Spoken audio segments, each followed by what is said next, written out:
हो गया। सुखदेव महाराज भगवान की उस लीला के वर्णन कर रहे हैं जिस लीला में कृष्ण भगवान अपने अंग संग से, जो गोपी ज्ञानी नहीं है, जो केवल कृष्ण भगवान में परायण है, उनको अपने अंग संग से परमानंद का अनुभव करवाते हैं। और इसीलिए जो गोपियां सब कुछ भूल गई थी। इतनी बड़ी रात हुई, बहुत समय तक कहते हैं, हम लोग के लिए बहुत समय और देव लोग के लिए थोड़ा सा। बहुत समय तक गोपियां कृष्ण भगवान के साथ नृत्य करते रहे और घर में जो उनके पति भाई बंधु है, किसी को भी ईर्ष्या द्वेष आदि से नहीं हुआ। और फिर वहां से गोपियां अपने अपने घर जाती है, कोई भी अनुसूया असूया नहीं। अब इधर राजा परीक्षित पूछते हैं, भगवान आप ये बताइए कि भगवान का अवतार किस लिए होता है? कहा गया है कि भगवान धर्म स्थापना के लिए ही अवतार लेते हैं। संस्थापनाएं धर्म प्रसमाइतरस्या अब तीनों ही भगवान अंशेन जगदीश्वर। हम लोग जैसे भगवान नहीं आते, हम लोग तो आए संसार में खाने पीने के लिए, खाते पीते हैं, सुख दुख भोगते हैं, फिर समय हो जाता है चले जाते हैं। ऐसा उद्देश्य नहीं भगवान। भगवान तो आते हैं धर्म स्थापना के लिए, दुष्टों को दमन करने के लिए, ज्ञान देने के लिए। तो यहाँ राजा परीक्षित संस्थापनाएं धर्मस्य, धर्म की स्थापना करने के लिए, मर्यादा की स्थापना करने, प्रशमाइतरस्या इधर बने असाधु लोग, दुष्ट लोग, उनको प्रशमन करने के लिए भगवान अपने अंश से अवतार लेते हैं। सप्तम धर्म सेतुना भक्ता कर्ता विरक्षिता प्रतिकम आचरत ब्रह्मण ब्रह्मण परदारा विमर्शनम। सप्तम धर्म सेतुना भक्ता कर्ता विरक्षिता। भगवान इस धर्म के वक्ता भी है, उस धर्म को रक्षा भी करने वाले हैं। फिर ऐसा प्रतिप आचरण, ऐसा विपरीत आचरण कैसे किए? क्या विपरीत आचरण? पर दारा विमर्शनम, दूसरे स्त्री के साथ रात में नृत्य किए, नाचे। ये भी कोई भगवान की लीला है? शंका हो गई। तब शंका में एक फिर भी कहते हैं लेकिन इसमें भी कोई रहस्य होगा।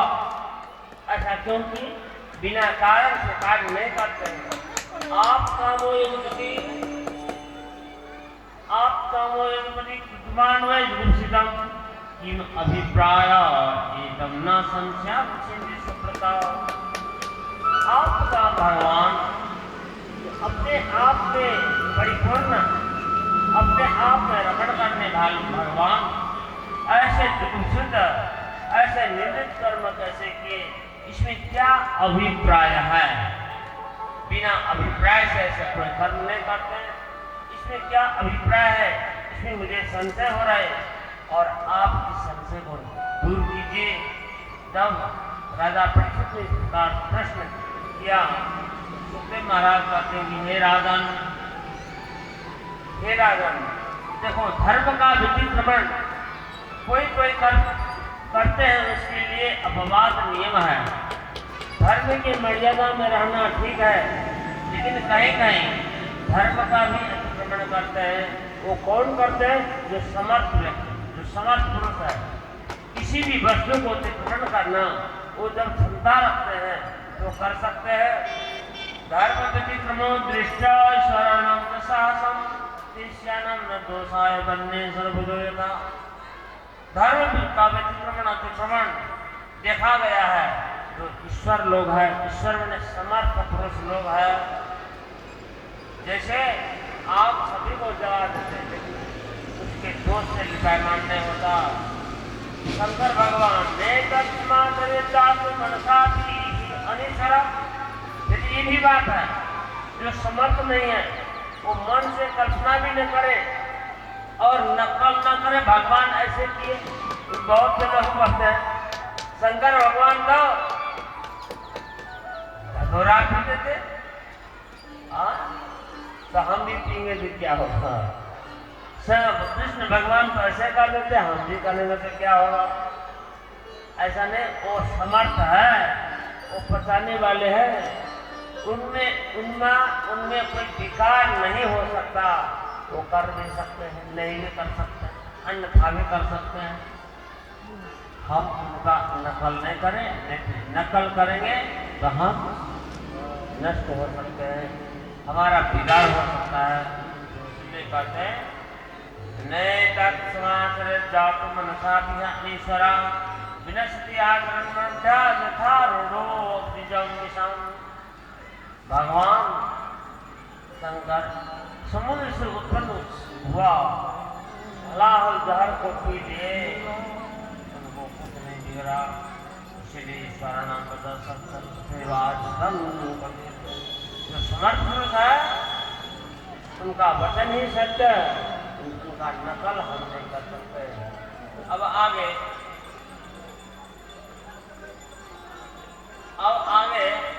दूसरा प्रसंग आता है। यहाँ सुखदेव महाराज समझाते हुए अब कृष्ण भगवान इस प्रकार की लीला को बंद कर देते हैं बोलना। जो ये नित्य लीला आदि सब था, गोपियों के साथ हंसना, बोलना, खेलना, ये लीला बंद कर देते हैं। अब फिर से एक बात की बात है, कृष्ण भगवान की लीला बहुत से है, उसका वर्णन करना संभव ही नहीं है। और उसमें से भी कुछ लीलाओं का वर्णन किया जाता है। एक बार एक देव यात्रा गोपाला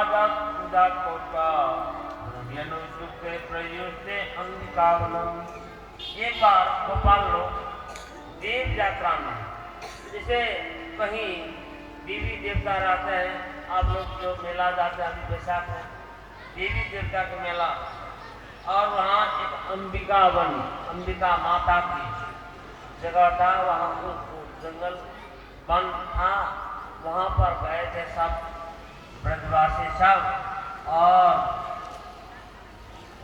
नंद बाबा। वहाँ मेला सेला देख करके सो गए थे, खा पी करके सो गए थे, तो एक अजगर सर्प आया और नंद बाबा के पाँव निगल रहा था, आवाज किए, सब ब्रजवासी सब डरते हैं। और जब देखते कि अजगर निगलने जा रहे हैं, सब लाठी से क्या से बहुत प्रहार कर रहे हैं, लेकिन उसको छोड़ते नहीं थे। भगवान जानते थे कि ये पूर्व जन्म का चुका हुआ ये अजगर सर्प है। भगवान देख रहे तमाशा, सब ब्रजवासी सब उसको लाठी लुकाठी आदि से बहुत प्रहार किया, लेकिन कोई नहीं सका। अंत में भगवान उनको स्पर्श करते हैं। सवै भगवता श्रीमत्पाद स्पर्श हता शुभा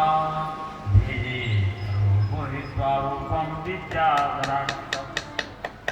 एक भागवत कथा में आप लोग यही सब कथा सुनेंगे।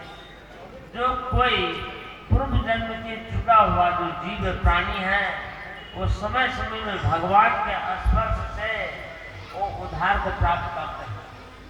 भगवान जब स्पर्श करते भगवान साधुकाम सवै भगवता श्रीमत्पाद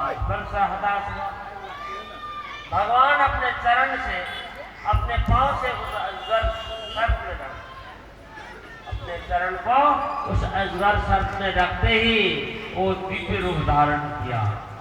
आपने सुना होगा रामायण में रामचंद्र भगवान के चरण स्पर्श से अहिल्या का उद्धार हुआ, तो अहिल्या पत्थर थे। इस प्रकार भगवान कृष्ण का चरण स्पर्श से